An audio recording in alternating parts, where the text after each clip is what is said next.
እጅግ አሳዛኝ መረጃ ተሰምቷል። የወንጌል አርበኛ አባባ አዋሽ አንዳቦ ወደ አገለግሉት ጌታ ሄደዋል። በኢትዮጵያ ቃለ ሕይወት ቤተክርስቲያን በደቡብ ምዕራብ ቀጠና በጋሞና አካባቢው በወንጌል አገልጋይነትና በቤተክርስቲያን መሪነት የሚታወቁት የወንጌል አርበኛ አባባ አዋሽ አንዳቦ በዘመናቸው ሁሉ ወደ አገለግሉትና ወደሚወዱት ጌታ ተሰብስበዋል። አባባ አዋሽ አንዳቦ በ1930 ዓመተ ምህረት በጋሞ ዞን በቁጫ ወረዳ በወይዴ ወቆ ቀበሌ የተወለዱ ሲሆን ገና በታዳጊነት እድሜ አምነው የተቀበሉትን ጌታ በእድሜ ዘመናቸው ሁሉ በመሰጠትና በቆራጥነት ሲያገለግሉ ኖረዋል።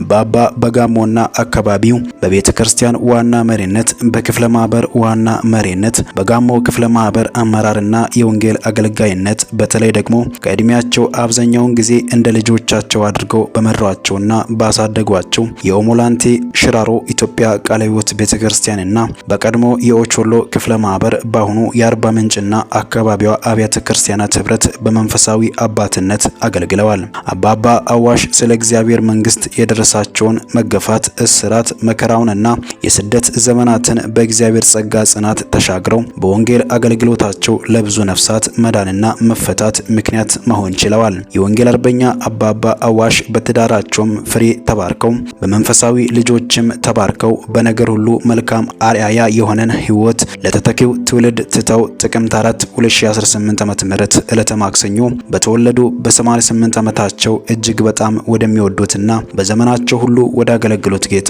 በክብር ተሰብስበዋል። እኛም በሚዲያችን ስም ለኛ አባት ወዳጅ ዘመድና ቤተሰቦቻቸው መጽናናትን ተመኝተናል። እኔ ነብይ አይደለሁ። እውነቱ ግን ይሄ ነው። የሀገሬን ቆቅልሽ እውነቱ ይሄ ነው።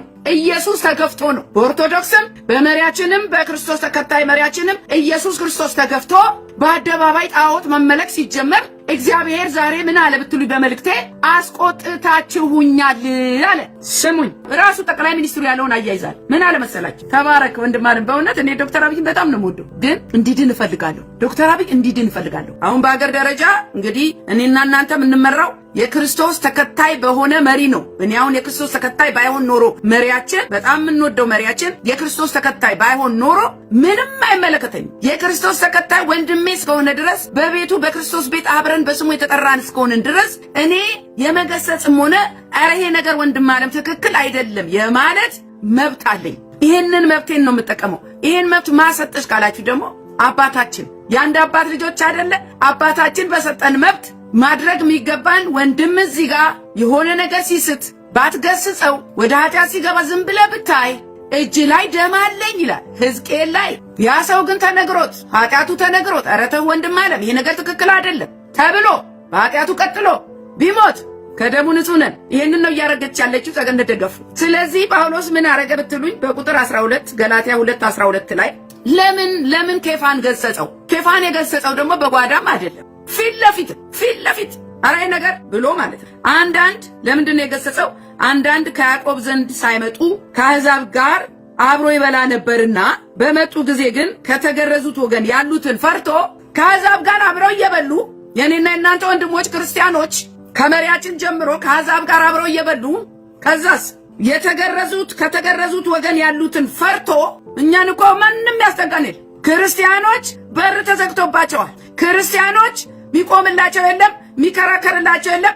የራሳቸውን ሃይማኖት የራሳቸውን እምነት አግልለው ሸፍነው ከአሕዛብ ጋራ ከክርስቶስ ተቃዋሚ ጋራ የወገኑት ማለት ነው። ይሄ ታሪክ ቀጥታ በመሪነት ደረጃ ላሉ በረኝነትም ይሁን በሀገር መሪነት ደረጃ ላሉ ክርስቲያኖች የክርስቶስ ኢየሱስ ተከታዮችን ከተገረዙት ወገን ያሉትን ፈርቶ ያፈገፍግና ከነርሱ ተለይተዋል እኮ አሁን ከማጋር ነው ያሉት ከኢሬቻ ጋር ከማጋር ነው ያሉት ከሙስሊሞቹ ጋር ከማጋር ነው ያሉት ከዓለም የጥልቅ አስፈጻሚዎች ጋር ከነቢል ጌት ጋር ከራሽያ ጋር ከክርስቶስ ተቃዋሚዎች ጋር ቁጥር 14 ስሙኝን ነገር ግን እንደ ወንጌል እውነት በቅንነት እንዳልሄዱ ባየው ጊዜ እንደ ወንጌል እውነት በቅንነት እንዳልሄዱ ባየው ጊዜ በሁሉ ፊት በሕዝብ ፊት በዓለም ፊት አንተ አይሁዳዊ ሳለህ አንተ የክርስቶስ ተከታይ ሆነህ ሳለህ በአሕዛብ ኑሮ ብትኖር በዓለም ኑሮ ብትኖር ዓለምን ብትከተል ጨለማን ብትከተል የክርስቶስ ተቃዋሚዎችን ወዳጅ ብታረግ አሕዛብ በአይሁድ ኑሮ ሊኖሩ እንዴት ግድ አልካቸው አልኩት። ማንም ሰው የክርስቶስ ተከታይ ሆኖ መሪ ይሁን አለቃ ይሁን ያ የተቀመጠበት ስፍራ ክርስቶስ ኢየሱስ እግዚአብሔር ለዓላማ ነው እዛ ጋር ያስቀመጠው። ለዓላማ ነው እዛ ጋር የተቀመጠው። ለምን ብትሉኝ አንድ ነገር እርግጠኛ የሆንኩበት ዓላማ ልንገራችሁ። ዶክተር አብይ ወደ ስልጣን የመጣው እግዚአብሔር ለኢትዮጵያ ራርቶላት ከጥፋት እንድንድን ወደ ራሱ መንገድ ሊያስጠጋን እንጂ ከዘረኝነት አዙሪት ሊያወጣን እንጂ የባሰው መጣ ሊያስብለን አይደለም። ስሙኝ፣ የእግዚአብሔር ያልሆነውን እርሱ የሚጠላውን የሚጸየፈውን ጣዖት በአደባባይ እንድናከብር እግዚአብሔር ወደ ስልጣን አላመጣህም።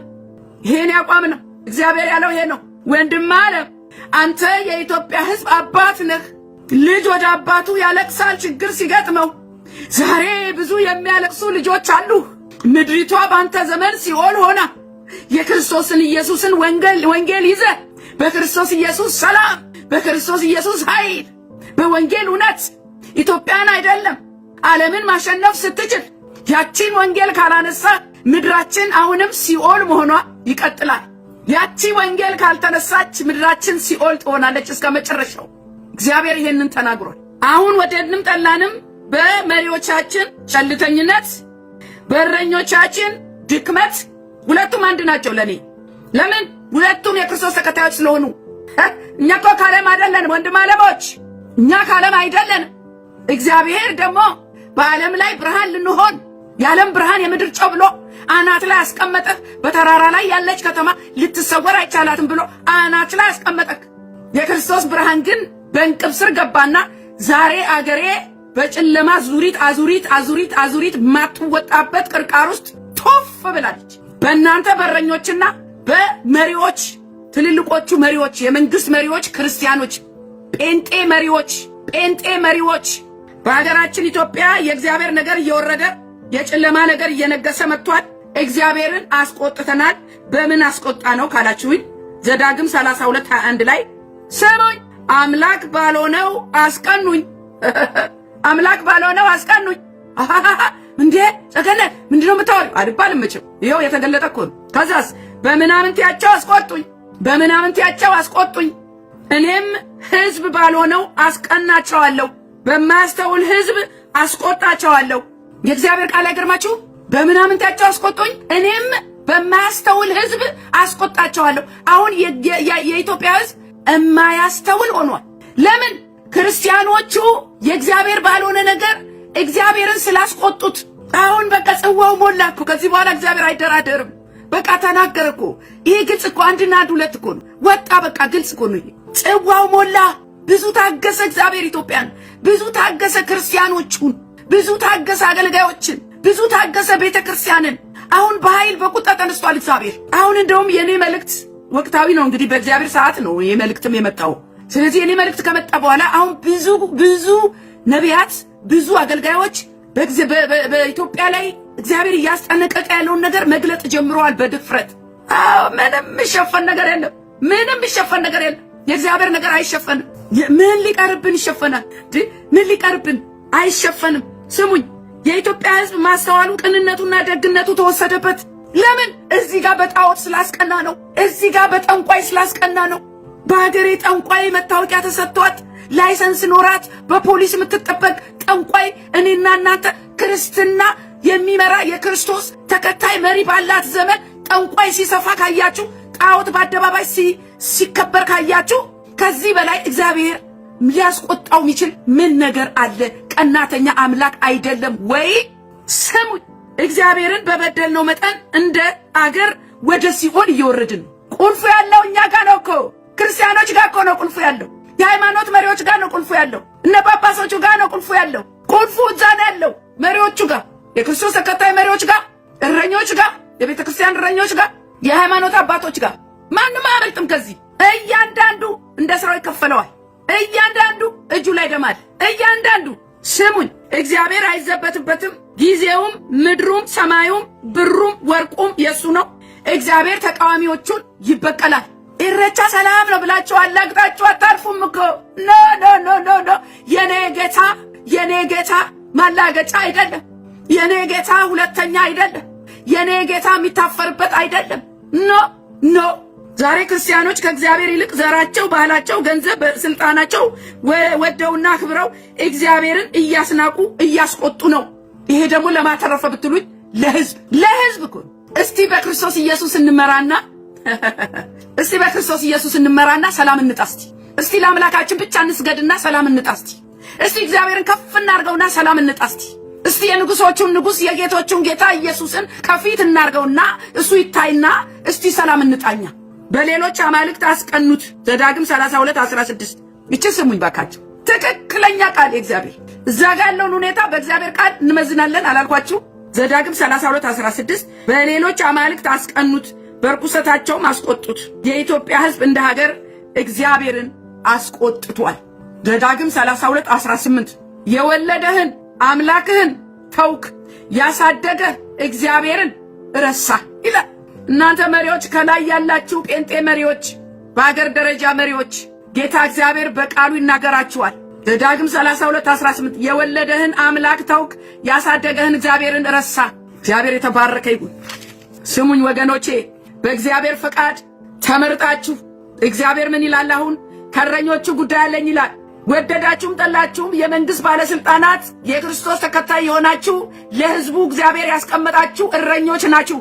የዓለምን ህዝብ እንመራለን ብላችሁ ይሄ ነገር አይመለከተንም ካላችሁ እግዚአብሔር አላስቀመጣችሁም እዛ ስፍራ ማለት ነው። እግዚአብሔር ደግሞ እዛ ስፍራ እስካስቀመጣችሁ ድረስ በእግዚአብሔር መንገድ ሄዳችሁ ትውልዱን ነፃ እንድታወጡ፣ ትውልዱን ከጥላቻ፣ ከዘረኝነት፣ ከክፋት፣ እርስ በርስ ከመለያየት እንድታድኑ፣ እንድትታደጉ ነው እዛ ስፍራ የተቀመጣችሁት። ይሄ ነው የኔ ነጥብ። የፍቅርና የሰላም ምልክት ኢየሱስ ክርስቶስ ብቻ ነው። የምስጋና በዓል ነው ያላችሁ ኢሬቻ የምትናገሩትና እየሆነ ያለው አንድ አይደለም። አሁን ባለፈው የከንቲባዋን ንግግር ነግሬያችሁ ነበረ። እንደው ባስታውሳችሁ ምን ማለት ነው አለች። እኛም ይሄው ታርቀን የተለያየ ሁሉ ተቀራርቦ የኦሮሞ ህዝብ ኢሬቻን ሲያከብር ፈጣሪን አይክድም ያመሰግንበታል እንጂ ተፈጥሮን አያመልክም ካለች በኋላ እኔ ጥያቄ የሆነብኝ ኢሬቻ ሲከበር ውስጡ ፍቅር ያለው ይመስላል?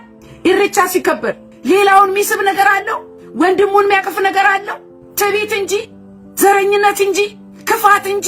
ያየነውና የምታወሩት አንድ አይደለም። የሚታየውና የምታወሩት አንድ አይደለም። በተለይ ስለ ኢሬቻ። ስለ ክርስቶስ ግን ኢየሱስ ክርስቶስ ለኔና ለናንተ በዓለም ሞቷል። ከሱ በቀር ወደ አብ የሚገባ የለም። እውነትም መንገድም ሕይወትም እኔ ነኝ ያለ የሰላሙ መንገድ ኢየሱስ ክርስቶስ ነው ብላችሁ በእናንተ ከላይ ባላችሁት ቢነገር እግዚአብሔርን በእናንተ ላይ ሞገስ ያስቀምጥና ያቺ ምድር ሰላም ትሆን ነበር። ይሄ ነው ምስጢሩ። ፈጣሪ በባህላዊ መንገድ አይከበርም። ፈጣሪ የሚከበረው በመንፈስ ነው። ፈጣሪ የሚከበረው በቃሉ ነው። ፈጣሪ የሚከበረው በጽድቅና በቅድስና ነው። እህት ዓለም የተገለጠው የኢሬቻ አክባሪ መንፈስ አንቺ እንደገለጽሽው ነው። እውነት እናንተ እንደምትናገሩለት ነው። የፍቅር ነው የሰላም ነው የምትሉለት። ደግሞ ስሙኝማ፣ ለመሆኑ የሰላም አየር አለ? ኢሬቻ ሲመጣ እኮ የሰላም አየር የለም። የሆነም ክብድ የሚላችሁ ነገር የለም። ደግሞ መጣ እንደምትሉት ልክ እዚህ ዓለም ደግሞ እዚህ አሜሪካ ነገር ሃሎዊን የሚባል ነገር አለ። የሙት መንፈስ የሚያከብሩት፣ የሙት መንፈስ የሚጠሩበት፣ አጽም ምናምን የሚያስፈራ ነገር ጥቁር ምናምን የሚያረጉበት፣ ልጆች የሚጠፉበት፣ ልክ እንደዛ የባዕድ አምልኮ ልጅ የሚገበርበት። አገሬ ስንት ህፃናት እየጠፉ ነው አሁን። ጆሮ ዳባ እናንተ ከላይ ያላችሁ እረኞች፣ አገሪቷን የምታስተዳድሩ መሪዎች ልጆቻችሁ እየጠፉ ነው። ትውልድ እየተሰረቀ ነው። ባጋንንት እየታረደ ነው። ይሄ እኮ የእናንተ ኃላፊነት ነው። ትውልድን ያላዳነ እረኛ ምን እረኛ ነው? ስሙኝ፣ የፍቅርና የአንድነት ሽታውም የለም ኢሬቻ ሲከበር። የፍቅር ምናምን የሰላም እና የለም ሽታውም የለም። ዘረኝነት ነው ያለው። ጥላቻ እየበረከተ ነው። የኔ ጥያቄ ግን እንዲህ ስለ ባህላችሁ ያልሆነው ነው ብላችሁ ክፉን ደግ አድርጋችሁ በአደባባይ በኩራት እንደምትናገሩት እምነታችሁ ለሆነው እውነተኛ ሰላምና ፍቅር ለሚያመጣው የክርስቶስ ወንጌል ለምን እንደዚህ በድፍረት አትናገሩለትም? ይኸው የአሜሪካ መሪ ትራምፕ እንኳን በአደባባይ መጽሐፍ ቅዱስን ይዞ ኢየሱስ ጌታ ነው አለ። እኔ አሁን ዛሬ በእውነት ነው የምለው ቻሌንጅ አደርጋለሁ። የሀገሬን መሪዎች፣ ክርስቲያን መሪዎች የክርስቶስ ኢየሱስን ወንጌል ይዛችሁ ወጣችሁ እምነታችሁን በግልጽ ይሄ የሌላውን እምነት መንካት እኮ አይደለም። እንደፈለጋችሁ ልታሽሞነሙኑ ትችላላችሁ። ነገር ግን የያዛችሁት እምነት በስሙ የተጠራችሁ እኔም ማመልከውን ኢየሱስ ክርስቶስ የምታመልኩ ከሆነ ወንጌል ይዛችሁ ወጣችሁ ኢየሱስ ጌታ ነው በሉ። በዛ ተዋረዱ። ብትዋረዱም ክብር ነው በክርስቶስ ኢየሱስ ወንጌል። ግን ለሰው ብለ ለዘሬ ብዬ ለምናምን ብዬ ለመታወቅ ብዬ ከሰው ጋር ለመኖር ብዬ ኢየሱስን አልሸፍንም። ይሄ ለእናንተ ያለኝ ቻሌንጅ ነው። ወንጌልን ይዛችሁ ውጡ። እናንተ ከላይ ያላችሁ የሀገር መሪዎች በአደባባይ ስለ ኢየሱስ ተናገሩለት። የኢትዮጵያ መፍትሄው እዛ ጋር ብቻ ነው ያለው። ቁልፉ እዛ ጋር ነው ያለው። ከዛ በተረፈ የፈለገ ብታመጡ ኢትዮጵያ ሰላም አታመጣ። ክርስቶስ ተሸፍኑ። ስሙኝ፣ ኢሳይያስ 5:20 ይሄ ለእናንተ ነው። ኧረ ኢየሱስ ጌታ ነው።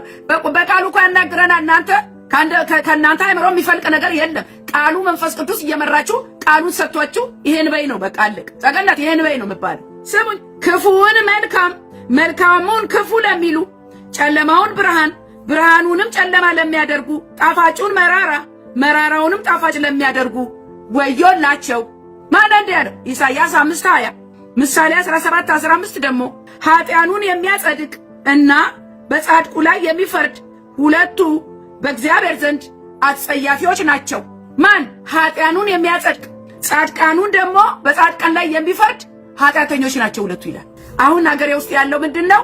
ኃጢያኑን የሚያጸድቅ ዶክተር አብይ ገና ወደ ስልጣን እንደመጣ የት ሄደው ነበር ብትሉኝ፣ ጣሊያን ፖፑ ጠርተውት ለ15 ደቂቃ ሄዶ ነበር። ጋዜጠኛዋ ስትናገር ለ15 ደቂቃ ነው ዶክተር አብይ የተጠራው። ምንድነው ብትሉኝ፣ ክርስቶስን የሚያስጠል ነገር የሆነ ነገር አዘጋጅተው እዛ ጋር ሰጥተውታል። የሆነ ስጦታ ተቀብሎ መጣ።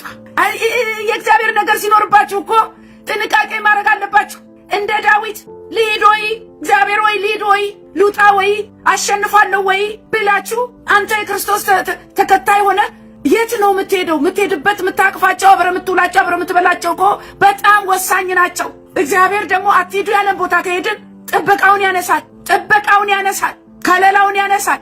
አሁን ፖፑ ጋር ተንደርድሮ ጠቅላይ ሚኒስትራችን ገና እንደተመረጠ የት ሄደ? ፖፑ ጋር ለ15 ደቂቃ ሰላም አሉት፣ ነካኩት። ምን እንዳስነኩት እግዚአብሔር ይወቁ። የሆነ ስጦታ ሰጡት፣ እሱም ጋቢ ነገር ሰጣቸው። ልብ አላላችሁም እናንተ? ፖፑ የማን ናቸው? የጥልቁ ልብ በሉ ብቻ።